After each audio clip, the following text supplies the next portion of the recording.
गाजियाबाद में गुरुवार को सीएम योगी ने सेंट्रल इलेक्ट्रॉनिक्स लिमिटेड में डाटा सेंटर का शिलान्यास किया। योगी ने कहा, सीईएल रेलवे, डिफेंस सहित अन्य क्षेत्रों में देश में काम कर रहा है, ये सराहनीय है। उत्तर प्रदेश ने पिछले 8 साल के अंदर अपनी अर्थव्यवस्था में 2.5 गुना बढ़ोतरी की है। 2017 से पहले यूपी एक बीमारू राज्य माना जाता था। हम लोगों को लगता था कि यूपी जिस पहचान के संकट से गुजर रहा है, ये खुद के एक चुनौती तो था, साथ ही देश में विकास के लिए बैरियर बन गया था। मुख्यमंत्री ने कहा, सीईएल पहले घाटे में थी, अब वो मिनी रत्न कंपनी के तौर पर विकास हुआ है। जिस गाजियाबाद में कभी गैंग वॉर पर फिल्म बनती थी, उसका आज विकास हुआ है। गाजियाबाद के विकास को बढ़ावा देने के लिए अब ग्रेटर गाजियाबाद बनाया जाएगा, जिसमें लोनी, खोड़ा और मुरादनगर पालिका को शामिल किया जाएगा। हिंडन नदी का पूर्ण उद्धार किया जाएगा। बीसीसीआई के स्टेडियम का जो कार्य रुका हुआ है, उसका कार्य जीडीए पूर्ण कराएगा और वहीं उसका संचालन करेगा। जो गाजियाबाद कभी अपराध के लिए जाना जाता था, आगे विकास स्वच्छता के लिए जाना जाता है। आज यूपी में गाजियाबाद स्मार्ट सिटी में सबसे ऊपर है, जबकि देश के 50 शहरों में वे शामिल है।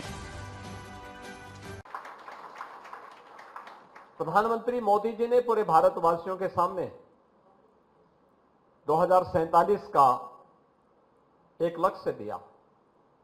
जब ये देश अपनी आजादी का शताब्दी महोत्सव मना रहा होगा, कैसा भारत हमें चाहिए, कैसा भारत हो। वह भारत लाचार भारत न हो, वह भारत दुनिया के सामने